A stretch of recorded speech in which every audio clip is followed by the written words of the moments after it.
And then the environment was cleaned up. The first time I was hearing about this stuff, it was totally new to me. With social impact consulting.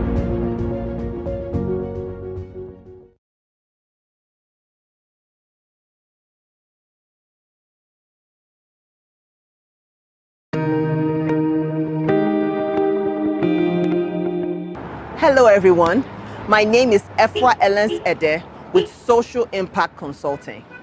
I'm a development consultant with 20 years of experience working with NGOs, international NGOs, and bilateral agencies to work in project support, monitoring and evaluation, and civil society strengthening.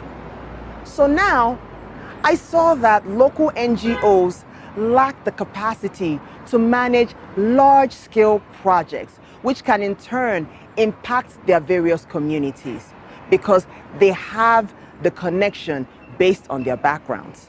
So this made me create this channel so that I can add value to you for free once you subscribe to this channel and get notified of upcoming videos. I look forward to hearing from you.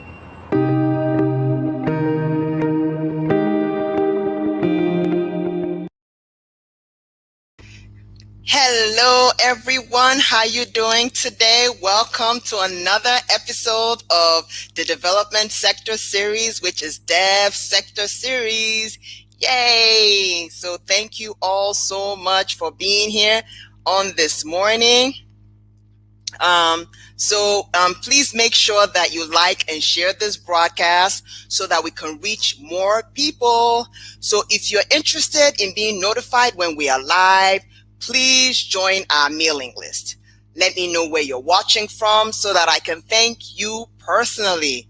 So please follow and connect with me on all my social media handles for future updates. If you have any questions about the discussion of our special guest in this program, please make sure you include it in the comments so that we can engage in an interactive discussion. So just a couple of quick announcements. Social Impact Consulting's website and e-learning platform will be launched in a few weeks. So I will keep you guys updated with further details. So for those of you who are on Facebook and LinkedIn, visit my profile and Social Impact Consulting profile to please fill out the poll. Thank you so much for watching and your support. Please remember again to like and share this video to help the algorithm show this to more people. So let's get to today. We're going to answer the million-dollar question. Are credible elections attainable in Africa? Well, our LinkedIn poll shows that 56% of people said yes, 30% said no, and 15% said maybe out of the 56 people who voted on the LinkedIn poll that I put out a couple of days ago. This makes me so happy that I am one of many others who still have passion and hope for the African continent. Our guest today, Mr. Samson Itodo, the Executive Director of YIAGA Africa Initiative, who is an organizer, a policy analyst, an election expert who is passionate about justice and equity for the people of the African continent. He has been nothing but supportive of my passion for the development sector from the very beginning to empower organizations to maximize social impact. I am so humbled today and grateful that he was able to make time out of his extremely busy schedule to join us.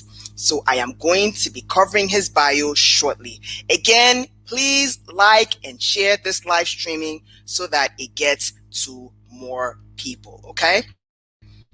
Right, see. Episode of Devsectorseries features Samson Itodo, the Executive Director of YIAGA Africa Initiative.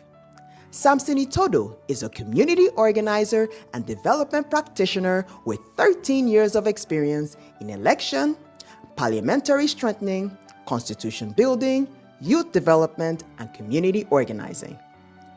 Under Samson's leadership, YIAGA Africa led the movement for the reduction of age limit for running for public office in Nigeria. He also provides strategic policy advice to parliamentary committees, electoral commissions, political parties, and international donors. YIAGA Africa also emerged as a leading civic organization, promoting political inclusion, electoral integrity, and public accountability in Africa through citizens' engagement, data, technology, and policy advocacy. He has initiated numerous democracy and citizens' engagement projects in Gambia, Ghana, Sierra Leone, and Ethiopia. The impact of Samson's work earned him recognition from the following international and local organizations. In 2018, he was appointed by the Gates Foundation as a goalkeeper. In 2018, the Rising Democracy Leader in Africa by the National Democratic Institute in Washington, D.C. In 2018, the Future Africa Award Young Person of the Year. The 2018 Outstanding Young Person of the Year Award by the Leadership newspaper. In 2017 and 2018, he was recognized among YIAGA's 10 most powerful names in advocacy and the 100 most influential people in Nigerian politics. He is also a fellow of the following institutes: the Archbishop Desmond Tutu's Leadership Program, the Nelson Mandela School of Public Governance at the University of Cape Town, the International Visitors Leadership Program of the U.S. Department of State, the Swedish Visitors Leadership Program, the European Union Visitors Program, and the UK International Leadership Program. In March 2020, he was recognized by the U.S. Embassy in Nigeria as a Nigerian star for his achievement and service. His work has been featured by various local and international media stations. He holds a bachelor's and master's degree in law, and he has a Master of Public Policy candidacy at the University of Oxford Blavatnik School of Government. Allow me to introduce to some and present to others Mr. Samson Itodo.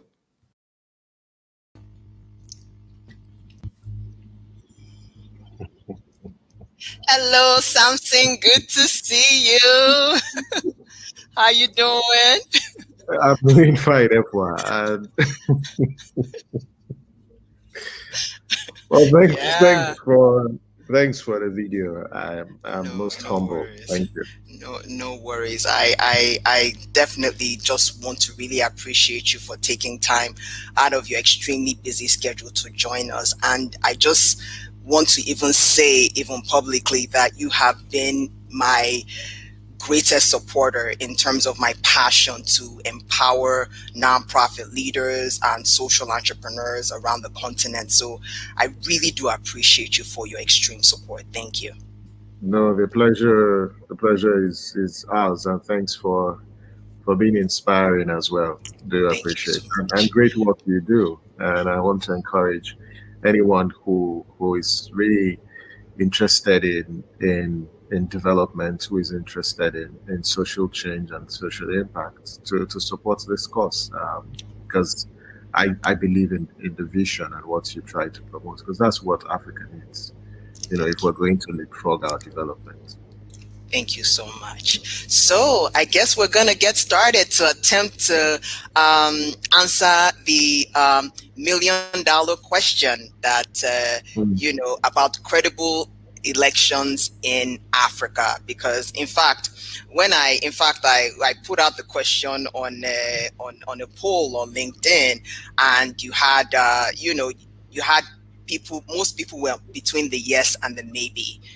So you had over 55% say yes, you had about 30% say maybe, and then you had it was about 30% that said no and 15% that said maybe. So at least well over half is like, okay, we're yes and on the fence. So we're going to work to really tackle this issue. And I'm just happy that so many of us are still believers in credible elections in Africa.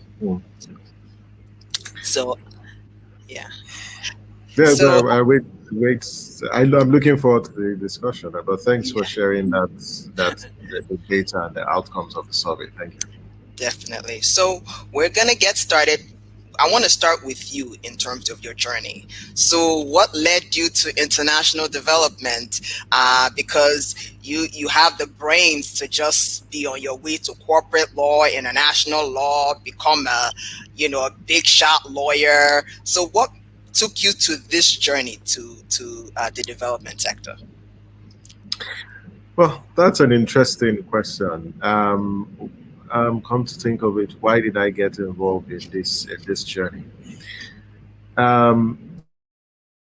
So that I have for community service and development, and I would say that my family, um, inspired this thought, as well as inculcated in me, these values of community service, and the values of excellent community leadership.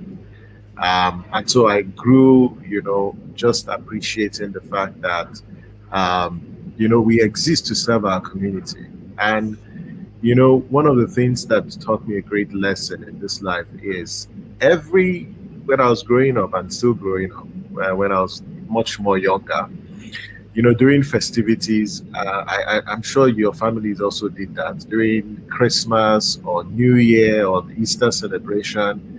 My mom will cook food, and I'll be the one because I'm the first son and the first child. So I'll be the one that will go around houses, distributing food to people, particularly, those who are poor and those who couldn't afford eating 3 square meals, in a day. So I'm the one who's responsible for that, and that became part of my culture. And for me, it's about community service.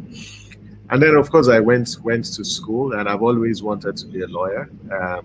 To be a lawyer, not to make money, even though money is good, but to be a lawyer to fight the cause of justice. And for me, the struggle is a struggle of my life, and it's looking up to something greater than you as an individual, and transforming your society, because our society that will not change if we as inhabitants of the society don't take bold and intentional steps to fix the challenges of our society. And one of the challenges that I decided to frontally engage is the inequality, more around political inequality in our society. And all through the university days, I could see inequality, being institutionalized, where leaders of student union governments are unable to speak out without any form of intimidation, which became the response of the school authority to students' demand, for their rights. And I thought that this is the life, right? That we have to change our society. Like we normally say, we die here.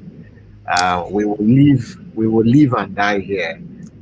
But this country and this continent that we inherited is not a continent of our dream. And so we have to take steps. And that's, for me, I've just been that active citizen, just doing the little that I can with the support of my friends and partners, and also building strong alliance with other people, other Africans and young people who believe that we can change our society.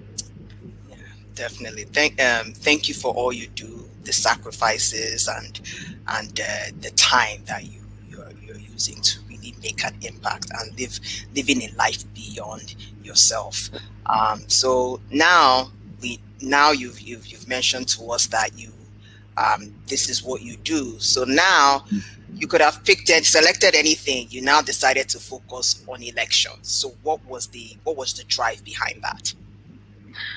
Well, I focus on on four things, and elections is just one of them. It's one of them, of course, That's also the main one, because I focus on elections, I focus on constitution building.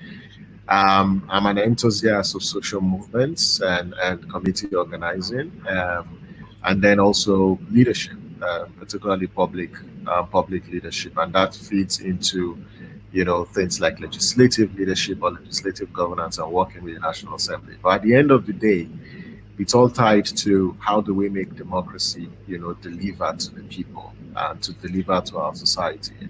And what inspired me to focus on elections? Yes, democracy is signposted with elections, but democracy isn't just about elections.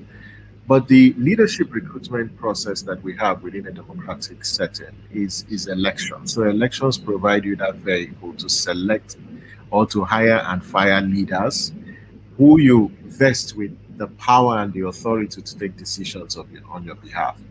And so if we have bad leaders like we have in Africa, if we have leaders who don't care about the people, if we have corrupt leaders, if we have incompetent leaders, if we have leaders who do not uphold the values of integrity and accountability in public office, then we are toast. And the reasons why we are also where we are, after how many decades or after 22 years of democracy, if you look at Africa, like Nigeria, other countries, it's a failure of leadership. And so the only leadership recruitment process that we have, particularly for a democracy, is elections. And so if we fix elections, the probability that we would have leaders that will be accountable to the people is very high. But I also need to underscore that credible elections are no guarantee that you would have good governance. And that's why in my earlier remark, I did say that democracy aren't just about elections. There are more to democracy than elections, although elections seem to be one of the venerated vehicles or principles of democracy. So that's why I'm very focused on elections. The leadership recruitment process is an opportunity for citizens to assert their sovereignty. Because if democracy is about government of the people, right, then the people exercise, their views and their franchise in an elections, and not just elections, because you also have other sort of deliberative or representative democracy tools. So things like referendums, which are direct democracy tools or initiatives, are also a vehicle that citizens can speak. But if you take citizens out of democracy, what you have is no longer democracy. Exactly. It's really something that you're saying. You're saying this because I even want to segue a bit to there's going to be, and hopefully Samson, you'll be able to participate. We're going to be having a global civic space discussion series on Saturdays. I'll be announcing it moving forward because, like you said, if citizens are not involved in democracy, then there is really a big issue. And even talking about the referendum, that's a huge topic. That's a hot button topic, in Nigeria as we see it. And hopefully we're able to push for better governance, not just in Nigeria, but for the rest of the continent as well. So I'm just gonna segue to go down to your experience in election observation. I mean, you've worked on gubernatorial election observation with your team and hundreds and hundreds and hundreds of volunteers, and then with your team in the national election in 2019, which was a huge movement for YIAGA Africa, Watching the Vote, and all partners. And not just in Nigeria, you've observed elections as an international observer in other countries as well. So based on your extensive experience, what are some of the common themes you've observed in election observation, especially in Africa as we know it? I think the first theme is politicians are not interested in democracy. Politicians are only interested in capturing power, and they focus more on using power to settle inter-elite wars and not necessarily use power to advance the development of the people. And the reason why this is crucial, until democracy delivers to the people. Because the whole essence, of elections is, hey, let's select leaders that would do what? That would legislate on our behalf, that would advance the common good. And the public good in this case is, the pursuit of liberty, the right to life, as well as, the pursuit of happiness. And if people cannot fulfill their potential in a society that is led by people whom they have vested, power, authority, then what you have is an antithetical society that does not uphold or that does not believe in democracy. So that's critical. So politicians are not interested in democracy, and I need to underscore that.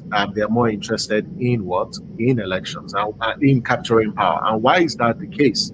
If you look at political parties across Africa, the challenge of candidate selection permeates every aspect of electoral politics in Africa. It's either you have political parties that do not have just basic or respect for the basic tenets of democracy. You see situations where the candidate selection process is monetized, highly commercialized, or you see cases where competent people with character are not given the space, to lead. And the process is for the highest bidder and the highest spender, because they only want to get power, to advance their own cause and for their self-serving purposes. That's why today the electoral space is dominated by the highest spender and the highest bidder. And so that's one. The second point, and the great lesson, is if you've got weak accountability institutions, you cannot advance democracy. Weak electoral commissions that are not independent, that are subservient and are vulnerable, to intimidation by incumbents, you're not going to have credible elections. And that's what we saw, even in Nigerian elections, where the executive, didn't release or delayed the funding of the Electoral Commission in the 2019 elections. Now, that's one way to rig the elections, because elections themselves are they're capital intensive, but they're also a human activity that requires a lot of sensitivity, due diligence in managing the complexity of logistics management. And so if you have a large country like Nigeria, you need a robust logistics management plan, to deliver on elections. And if you don't provide the monies for the Electoral Commission, for God's sake, where are they going to get the monies to do what? To procure ballot papers and result sheets and pay the personnel that is required for elections. And so incumbents, use the force, use the power that they have to undermine the Electoral Commission and make them incapable of conducting, credible elections. And tied to that is the question about the assault on the independence of electoral commissions across Africa, where appointments are either delayed or politicians appoint their cronies, into electoral commissions because they want them to do their bidding. So that itself, places electoral commissions at a very disadvantaged point, and it weakens their ability to conduct credible elections. The third sort of stream, it's the securitization of our elections and the role that armed forces and military men are playing in our elections. And I dare say that the greatest challenge of elections in Africa is the ruling political class. And that zero-sum nature, that attitude of do or die politics, that seems to be the guiding philosophy of seeking for public office, is the greatest threat to our collective growth and development. And until we have politicians who care more about the people, who approach politics not from a do or die perspective, they won't, utilize or deploy security agencies to undermine the Electoral Commission, as well as snatch ballot boxes or intimidate voters from participating in the elections. The fourth issue is around the turnout of voters for elections. From South Africa to Nigeria, what we are seeing is a decline in the turnout for voters at elections. And why are people not turning out to vote at elections? In a study that the YIAGA Africa conducted, the 2019 elections, one of the main issues why people are not turning out to vote, you'll be shocked, is the failure of governance. Because when people go out to cast their vote, they stand under long queues, some of them in the rain, in the sun. They defy all odds to vote for leaders that they believe when they get to office, they will provide the leadership that they need. They will provide water, they will provide health care, they will provide quality education, they will provide security, they will provide for their welfare. And what happens when the people get into office? They become unreachable. They begin to take questionable decisions that sometimes you wonder, is there a place for rationality or morality in public leadership? And so people have been disappointed, with the quality of leadership and the fact and the failure of governance. And so it makes no sense why they should do what? They should come out to vote, because when they run their own cost benefit or conduct their cost benefit analysis, it's just clear that the cost of voting is very high and the benefit is very low. So therefore, as social beings, they prefer to just stay back and not care. But then, is that the solution? My point is, no, it's not the solution. Because the more you stay out, you stay away from voting, the more you're going to have leaders that will continually plunder our resources and not provide the leadership that we require. So if you ask me about the common themes that I have seen in elections in different parts of our continent, it's just the same. Think about Liberia. I was in Liberia during the last election, both in the first and the second round. There was a lot of support, and citizens came out to vote for a leader of their choice, someone who they thought, was popular, understood their pain, and came from the grassroots and came from a very poor and humble background. But what happened when he came into office? The same person who is a beneficiary of electoral reforms, who is a beneficiary of human rights, decided to assault on the rights of citizens to free expression as well as access to information. So you just see that, yes, there's no incentive, for voters to come out to cast their vote. But as much as there's this incentive, I'd like to say that there's no alternative to voting at elections, and people should come out en masse to exercise their franchise and get the leaders that they want. The Nigerian story is a very unique one. The integrity of the process is improving on a daily basis. We're not where we used to be. I know in 2007, even in 2011, the level of electoral malfeasance that that plagued our electoral process has drastically. We still have electoral malpractice in Nigeria. Yes, with a different form. Yes, it's manifesting in a different form. But our vigilance and our consistent participation is what will keep these reckless politicians that we have in check. Well, that is quite extensive. Sometimes I kind of think that the politicians come from the people, so hopefully our value systems get better so that when we go into office, we remember why we were there. So as we're going through all the reforms, it doesn't work that way. There's something I don't know, and my hypothesis may be wrong, but again, I have seen public leaders who lose their sense of rationality, who lose their sense of humanity when they get into public office. And the reason is just simple, right? It's power. Power is powerful, right? And that's why they say absolute power corrupts absolutely. Sure. And when we talk about leadership, that's why it's important to emphasize the essence of values. People who are grounded in values are the ones who should have access to our public office. Exactly. Because people who are not intoxicated, who are not carried away with the spoils of office, who recognize that they are voted, by people, and they owe those people that responsibility, and not the kinds of folks that we have in public office today. What you just see is public office have become a criminal enterprise. You just have people who are recycling themselves in office. They have no regard for the people. No regard for the people. They don't even have just the basic values of loyalty. Why do they jump ship? They move from one party to another. Yes. Wait a minute. Don't we have just, there's a recent one that happened, where a Supreme Court, one of the governors in Nigeria, who didn't win the elections.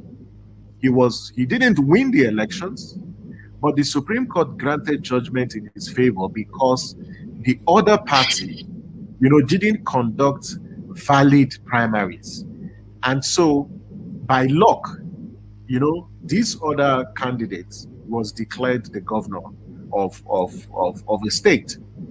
But what happens, 3 years after or 2 years after, he decides to decamp to the party that was disqualified in the previous in his previous elections. And you ask yourself, is there a place for morality in politics? These are the kinds of circumstances and developments that young people see, and they really question what are the values that shape our politics. And I think that we've got to have that conversation, because when people go into public office, they must note that public leadership is underpinned by core values, and those values have to be upheld. And if an individual has no respect for those values, I don't think they have a place in public leadership. They should remain in their bedrooms and in their living rooms and not play in the public arena, because when you come to the public arena, there are certain values that regulate that space, and those values have to be respected. So let me just transition to the next question, because I think we talked about political parties, and they are the very bedrock of the quality of options that the people have to elect. So what is their role in credibility? Because like we just discussed about value systems. So it's those values that may have to be selected by political parties to present the public viable options for us to vote for. So what is your take on that? What is the political parties? What is their role in the credibility of elections? Well, as you know, our electoral system does not permit independent candidacy, although I think in the First or Second Republic, we had independent candidacy. I'm sure with the ongoing reform process, the National Assembly will pass the independent candidacy law, and hope the states would also assent to it, because twice have the National Assembly passed independent candidacy, and twice have the state houses of assembly voted against it. We hope this time they will throw the part of honor and pass the independent candidacy to open up the space. But until that happens, political parties are the only institutions that are legally recognized, to present leaders for voters. And my sense is, therefore, choice is compromised. Now, the choice of voters is compromised ab initio when political parties don't field competent candidates. And so if you look at the process for selecting candidates, one is the delegates, the primaries, the conventions. How are delegates selected? How transparent is that process? Who is in the room when delegates are selected? And you can see it's about the highest bidder and the highest spender. You come to the primaries. Do the parties take time to screen the leadership credentials of candidates before they field them? Or you just have hegemons within the parties who determine who becomes a candidate of a party? And that has been the source of this avalanche of pre-election cases that pervades our electoral process, with lots of pre-election cases challenging, the credibility of primaries, also challenging the qualification, the eligibility of candidates presented by parties. So the parties are complicit in this when they don't, first define the values, the leadership values, that defines candidate selection process.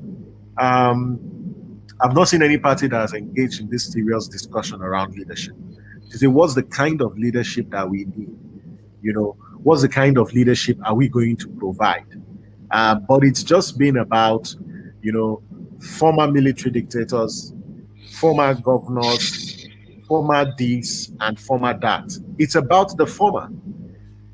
And the argument is you need people who are experienced. And my question is, the fact that someone is a former governor does not mean he's got, the leadership capital to provide excellent, transformative, innovative, and accountable leadership. No, it's not guaranteed. So I don't buy the experience argument. I think parties need to look broadly and define the ethics, the values that would shape the leadership selection process. And it shouldn't be about the amount of money that someone has in their bank account or their loyalty to certain individuals within the party. It's just sad that what the parties have done is to reward loyalty and sycophancy with a seat in the National Assembly or with a seat in the State House of Assembly. No society makes progress when political parties are not presenting high quality candidates to run for office. And so voters are left with no choice. Perhaps it's also one of the reasons why people don't also vote, because at the end of the day, they're only voting for people who have recycled themselves in office, people who have been ruling us since 1980 something, in the 80s, in the 90s. For heaven's sake, we are in 2021.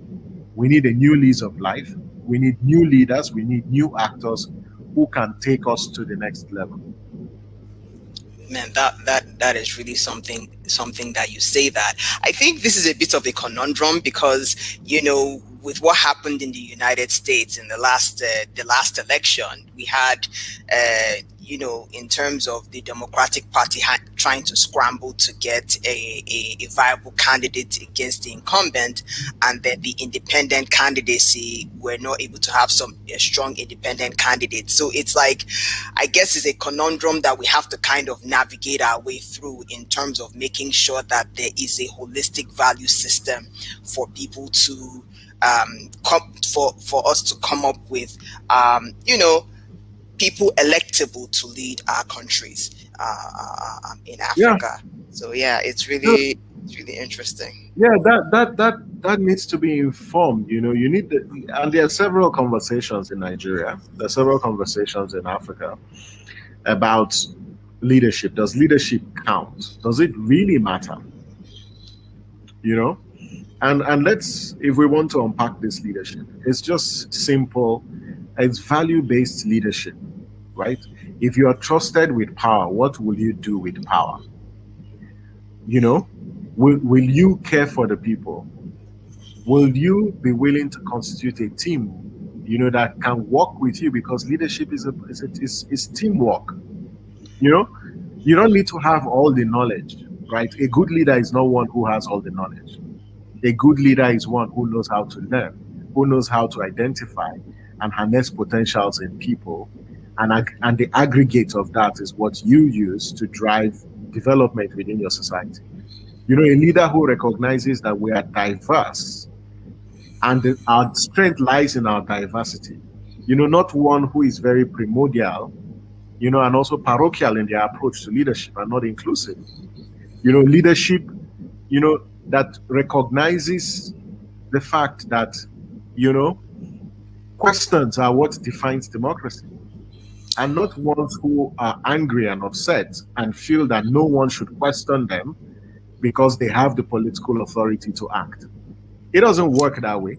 Or leaders who scream up the roof because voters, their constituents, send them text messages and call them to say they want to express their opinion about certain legislation. It's not leaders who sit in the federal capital and not go back to their constituencies to consult with the people over bills and over motions that they pass. Not leaders who stand up in the National Assembly or State House of Assembly to claim they represent, the good people of this ABCD, but yet they don't even have connection with the people. Those are not the kinds of leaders that Nigeria needs. But we need people who have a clear vision and a roadmap on how to achieve that vision. But when you have visionless leaders, you're just going to exist and not live, because these are two different things as a nation. You just exist and you'll be recognized in the Committee of Nations that yes, you are a nation. You exist as a country called Nigeria, but you're not living. And the question is, what is the quality of life of the average person in Nigeria? Can Nigerians feel secured in their home? Can Africans feel secured in their countries? Right? Because governance is pretty much about providing the welfare and security of your people. But how do you claim, you're providing leadership when poverty is on a high increase, when you can't just deal with the basic and people can't actually feed? So these are the fundamental issues when we talk about leadership. People want to be happy. They want to be happy. People want to feel safe. It's not too much to ask, because the fact that they belong to this state called Nigeria or belong to any country, they have some rights that they enjoy by identifying as citizens of this country. And so the leaders have that responsibility to do what? To make that provision. So I think the independent candidacy will add a lot, because the Not Too Young to Run bill that was passed and made into law in the constitutional amendment, I feel like a lot of young people are really wrestling to then take advantage of the independent candidacy, so that they can have a shot at actually taking on that mantle of leadership that we are all looking for. So you put out an article lately, and it was on Oxford's blog, and several blogs locally and internationally. It talks about the EMBs and their challenges to autonomy. Now you spoke about that earlier in our conversation. So what are some of the challenges to autonomy? How can we navigate this? I feel like we're stuck there in terms of the autonomy of EMBs in Africa. How do we navigate that?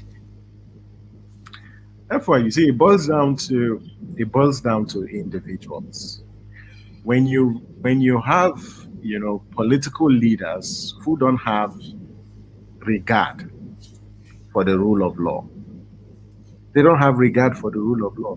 What you have is this chaos and confusion in society.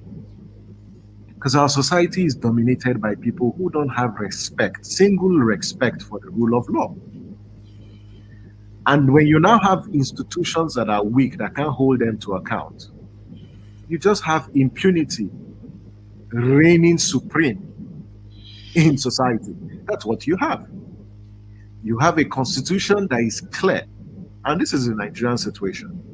The constitution is very clear that for people who are appointed into electoral commissions, they must be non-partisan, and they must not belong to a political party, and they must be of unquestionable character. Because you see, for election is a game, right? And in a game, you have an umpire. If an umpire becomes partial, it means justice will not be served. That is why in a football game, the referee is detached, is neutral, and is impartial. And we have seen cases where once there is a perception of partiality and non-neutrality on the part of an umpire, it undermines the outcome or the acceptability of the outcome of a game, becomes undermined. And that can lead to political instability, because elections are a driver of conflict anywhere in the world. And so if people don't accept, the outcome, if people feel they've been shortchanged, if people feel a sense of injustice, expect them to do what? To respond. To think that you would serve people injustice and they don't respond, I think is foolhardy. And so when governments and political leaders decide to undermine electoral commissions, right, and they choose what? Not to appoint people who are non-partisan. They just simply want to have an electoral commission that will do their bidding. And they're substituting public good for their own private interest. That is corruption. That is an abuse of the rule of law. And more importantly, it is anti-democratic to do so. And that's why in the article that you speak about, I reflected on the challenges of autonomy, both financial autonomy and operational autonomy. And within, depending on the constitutional designs, because there are three different models of electoral institutions. You've got an independent model, you've got a semi-independent model, and then you have a mixed model of electoral commissions. In some countries, the elections are conducted by a department, a unit within a government ministry or department. In some cases, you have an independent organization that conducts elections, just like we have in Nigeria. In some countries, you have a mixed model where you have both an independent body as well as a government institution that work together to conduct elections. And what happens is you have a board, and then you have an executive that manages, the conduct of elections. The board will be responsible for the policies and providing oversight on the other officers. So depending on the constitutional design that is adopted, autonomy is very critical. And it comes in operation. I talked about operational autonomy, and this relates to the guidelines and the operational procedure. Who is determining the operational procedure for the commission? Who is determining the things like the guidelines that are issued by the commission? In our case in Nigeria, the Electoral Commission is vested with the powers to determine that. Things like financial autonomy I've talked about, how and when and how much is released to the Electoral Commission to conduct the elections are very critical to the autonomy of election management bodies. And my conclusion is that we need to safeguard the autonomy of electoral institutions if we want to have credible elections that inspire confidence on the part of the voters, but more importantly, that promotes democratic consolidation. Thank you so much for that, Samson. I think that you really broke it down in a way where the audience will understand that the EMBs, like INEC, are an umpire in a game. So if the umpire is partial, then it will undermine the outcome of the game or the elections as we know it. So I'm just going to tell the audience I'm going to be asking Samson his final question. So I see a few questions in the audience. If you have any more questions, please put them down in the comments, and then we'll take care of that, and then have a discussion in terms of answering your questions. So now Samson, the final question, I think you already alluded to that. There's already a sense of apathy among citizens in Africa concerning election results. You mentioned several scenarios in which that happens with regards to the political parties, the quality of leaders, or they get elected and they don't know what they are supposed to do. So now I wanted to just put the finger on us as citizens of the continent. What is our role in ensuring credibility and transparency? We do have a critical role to play. Frederick Douglass said, vigilance is the ultimate price you pay for liberty. I think in terms of the role that citizens have to play, one, you have a role to participate in the process. That's the voice that you have. Voting at elections is critical, getting on the voters register. As you know, Nigeria has just started the voter registration, and in the voter registration we've got online registration, so you can register online and vote. Don't just scream, don't just shout, don't just criticize. Try to get on the voters register and vote, because your vote is your power, your vote is your voice. It gives you an opportunity to recruit the leaders that you want. So that's first. The second point is, showing up at elections. And when you show up at elections, ensuring that you do what? You stay there after you cast your votes to keep watch over the process. When the best way to stop election rigging is by flooding, the polling stations in our large numbers. So turning up to vote is one way to stop people rigging the elections.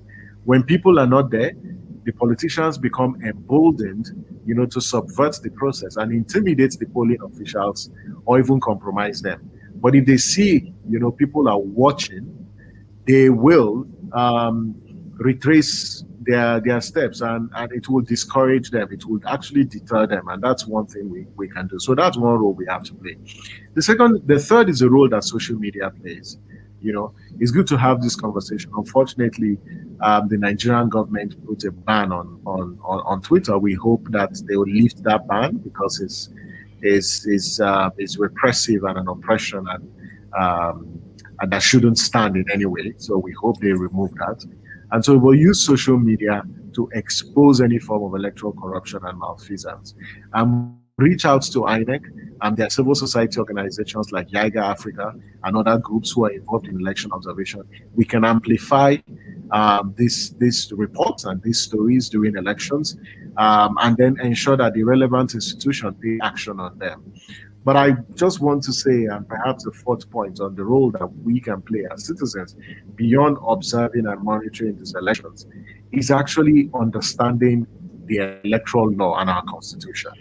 I think it's very important. Currently, the National Assembly is attempting to pass a legislation that prohibits INEC from deploying technology from collation of results. They want to ban electronic transmission of results. And the reason why they want to do that is they want to rig the 2023 elections, because they will write results and then force polling officials to declare the results, and there's nothing there to serve as a check. But if they transmit the results electronically, it will serve as a check on the manual process. So we should support electronic voting. Speak out and engage the electoral reform process. Call your legislators, because if they're going to rig these elections, they will start by compromising and inserting certain laws into the Electoral Act. So it legitimizes, their corrupt practices. And we must stop them, because that's the role that we have to play as citizens. And for me, YIAGA Africa and other partners that we've been working with, we are going to try as much as possible to stop, these politicians who don't have our interest at heart, and make sure they do not substitute public interest with their private interest. Because in any case, they are a creation of the Constitution, they are a creation of the people. They got there because the people voted them, even though some of them stole the votes or apportioned votes to themselves. But at the end of the day, it's about what we, the people, want. And we must not renege on our commitment as a people and in our responsibility to hold leaders to account. That is how democracy survives. That is how democracy flourishes.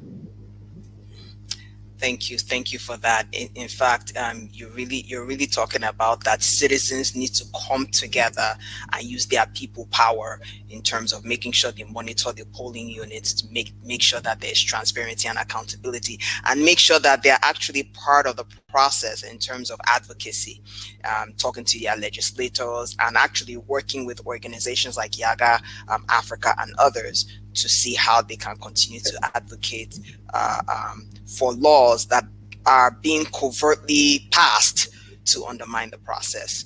So, Samson, we're going to be going to the audience. I have a question from Samuel Ikani. It says, how can we successfully do away with godfatherism in Nigerian politics? Do you think it's possible? It seems to impact on the internal political party politics. What is your opinion on different geopolitical zones for an office like the presidency?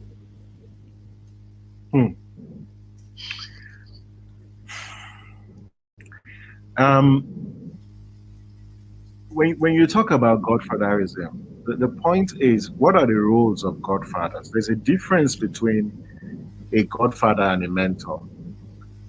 And this fundamental difference, it's about the operational relationship as well as the expected outcome of that relationship. A mentor provides you a guide, provides you strategic advice, doesn't impose on you. A godfather imposes on you. A godfather expects returns, and sometimes these returns can be a monetary value. They can be via social benefits, if you wish, and they could be in kind, like we would normally say.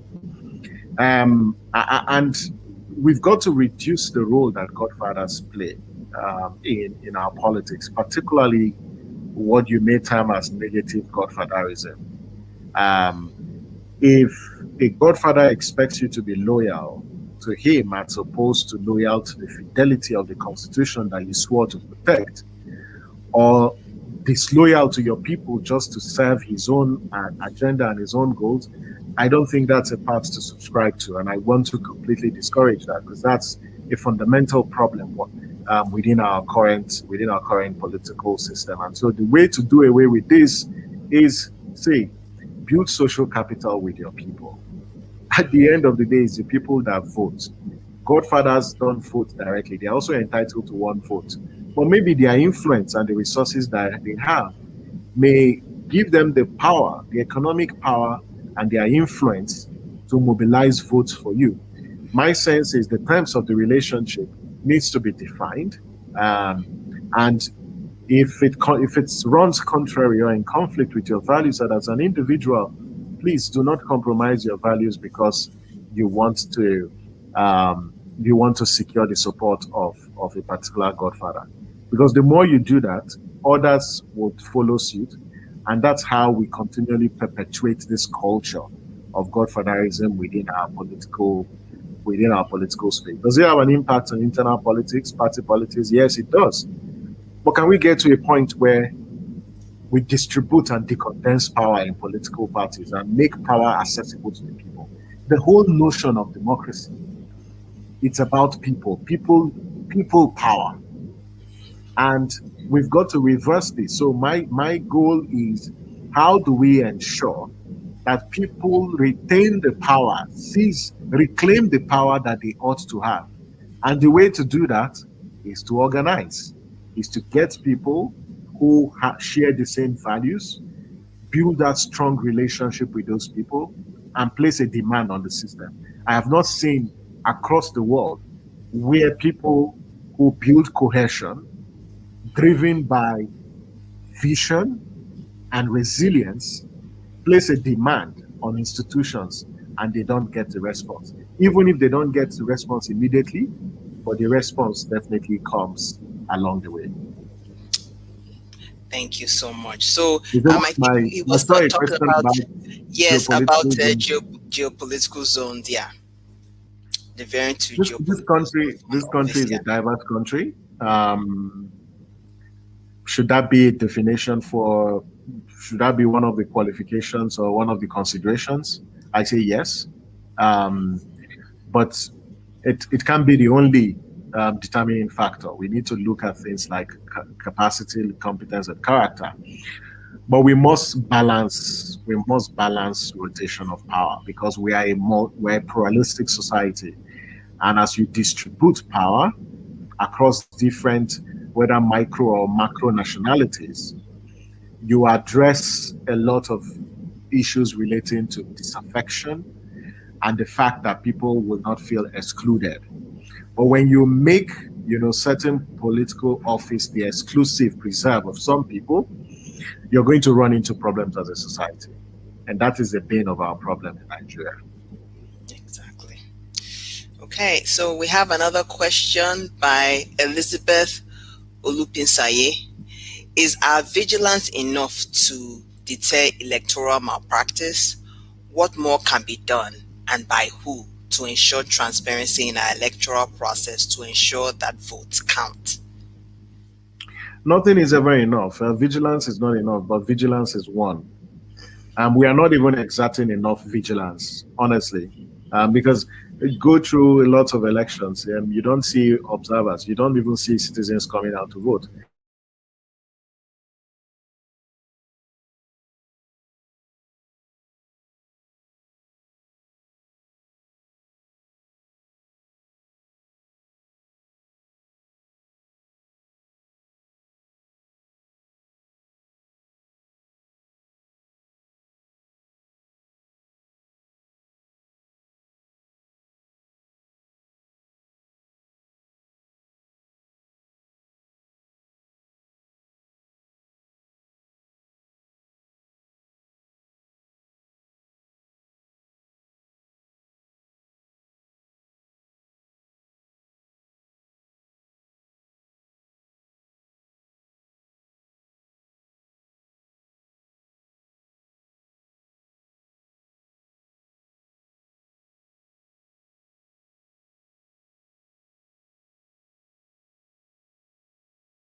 At YIAGA Africa and other parts, I can't help but say democracy is about negotiation. You need to engage on a regular basis. Don't just sit back and think that, oh, a little vigilance is enough. No, we need more vigilance. And it's not just on election day, it cuts across the entire electoral cycle. And that's the point that I'm making. That what more can be done? We need to go beyond election day. Voter registration is on. INEC is releasing weekly updates on the number of people who are registering. That's fine, right? Can we take it a step higher? You know, as we keep aggregating this data, how many people are going to collect their PVCs? You know, we should know the number of people who collect their PVCs. We should even know how many people, are facing challenges with the system. Are there any challenges? These are things that we should be interested in. If we look at this, what does data tell us? Are there blind spots or dark spots? What's the electoral geography of those places? Is INEC as an institution, trying to marginalize or disenfranchise other people from other regions, for participating in the process? Because there are several misinformation out there in public that we don't interrogate. But we have to keep watch on these institutions. I've talked about the electoral law. I've talked about, INEC, but even the political parties as well have a critical role to play. So when we talk about transparency, it's not just transparency in the voting process. It's also transparency in the candidate nomination process. Anambra elections is just days or weeks or months away. Are we asking these parties, how did they select? How did they nominate their candidates? There are several cases in court challenging the eligibility of candidates. These are discussions that we as a people, we need to be interested in, whether or not we are members of these political parties.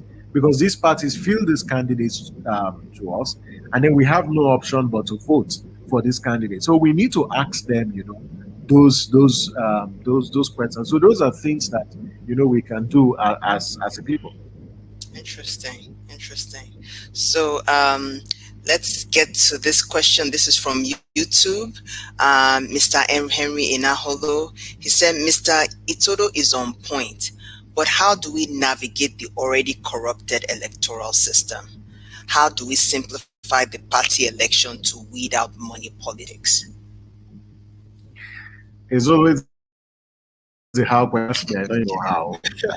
I'm also looking for solutions, on how we can navigate this already corrupted electoral system. I think one way we can navigate the system is to understand the system and understand how the system works. You cannot beat a system without understanding it. So understand how it works. And the best way to understand this are several ways. Look at the institution. What's the institutional culture?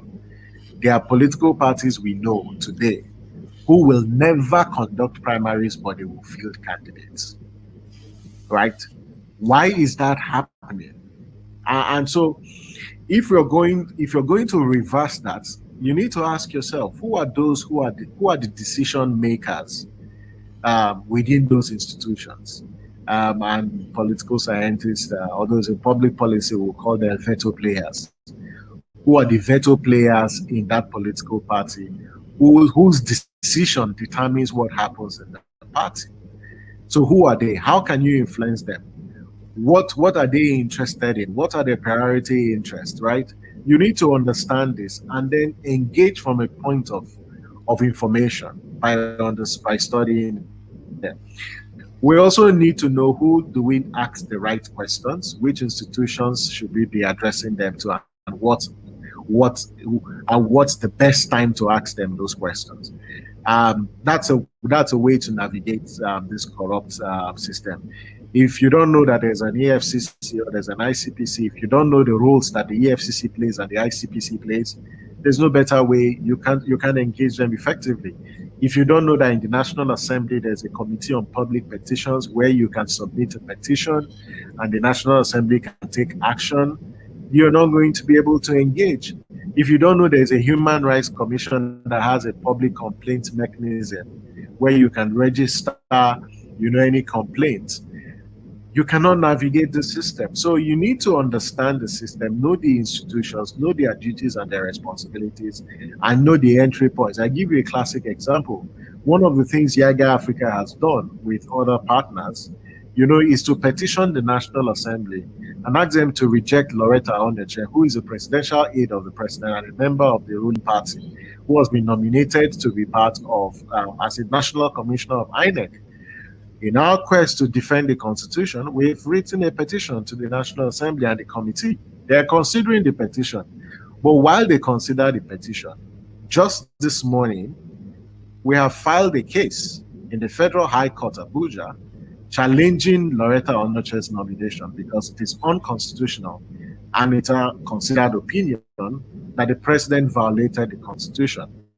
So we've taken it to the court and let the court decide. So these are, actions that you can take, and don't be tired, because democracy is a process, is a journey. It's not an event. You win some, you lose some. When you lose, you don't get discouraged. You just stay hopeful, because hope must never die in this struggle to bring our country back to the path of progress. At all. So I have two more questions and then we'll round up. This one is more of a comment and a question. So it says, many people believe that INEC needs to be more independent by enforcing stringent measures against monetary politics and allow e-voting and electronic results collating system to reduce vote buying and ballot snatching and other vices. What are your take on these concerns? I think you covered these two issues briefly. I endorse the proposal. Yeah, so that is that was one of that, and then there's another one by Mr. Greg Enaholo. He said, "What is your opinion of Nigerians in the diaspora registering and participating in our elections?" The thing with this question is, he said Nigerians in diaspora. The fact that they are Nigerians, regardless of their location, their citizenship is what determines and what informs and confers on them the rights to participation. It doesn't matter wherever they are.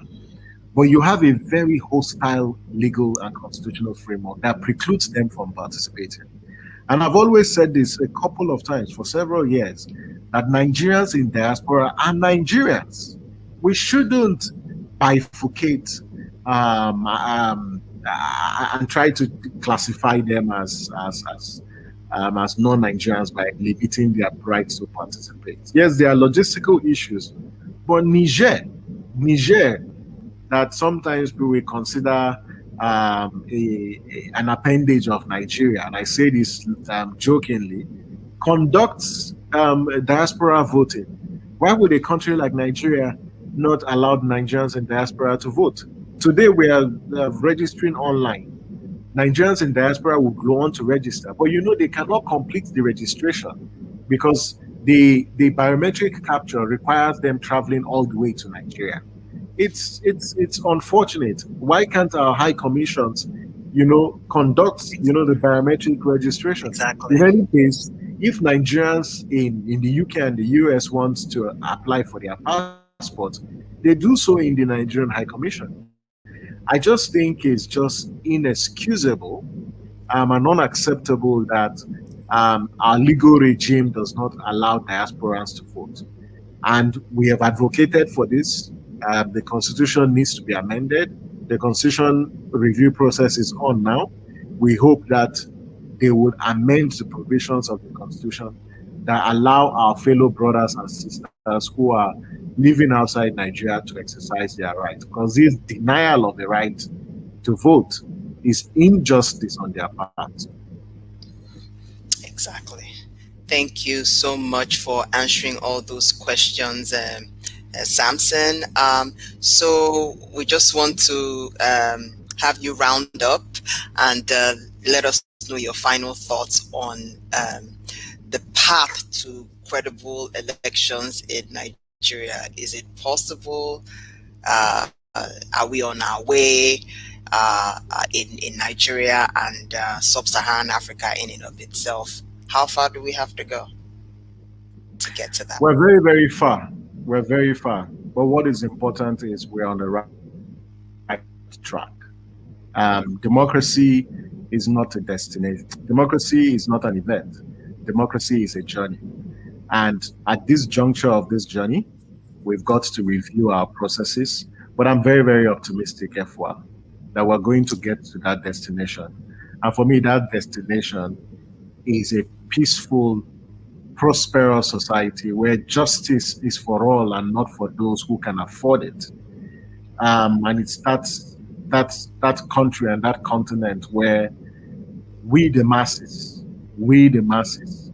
are indeed determining and influencing how our society should be governed without any form of interference or hijack by this top 1%, that seem to have all the economic might to influence the way society is governed. And that is the kind of society that I hope that as we engage in this democratic expedition, we will get to that point. Well, thank you so much. It's been an absolute pleasure. Thank you so much. Please keep doing this great work, and we're always here to support. And those who have joined, please also go out, continue to support FWA and this very impactful work that you do. Thank you. Thank you so much for joining us, Samson, and we definitely appreciate it. We will be streaming this again on Wednesday for those who were expecting us to be there on Wednesday, and we're going to have a robust conversation again about the electoral process in Africa. Again, Samson, I definitely appreciate you, and we all do too. Thank you. So take care. All right, bye. Bye-bye. Again, thank you all so much for watching Dev Sector Series. This episode with our very own Mr. Samson Itodo, the Executive Director of YIAGA Africa Initiative. I hope in our discussion we're able to answer the multi-million-dollar question: are credible elections attainable in Africa? I have a couple of quick announcements. The next session of Dev Sector Series, that's next week, Wednesday, is with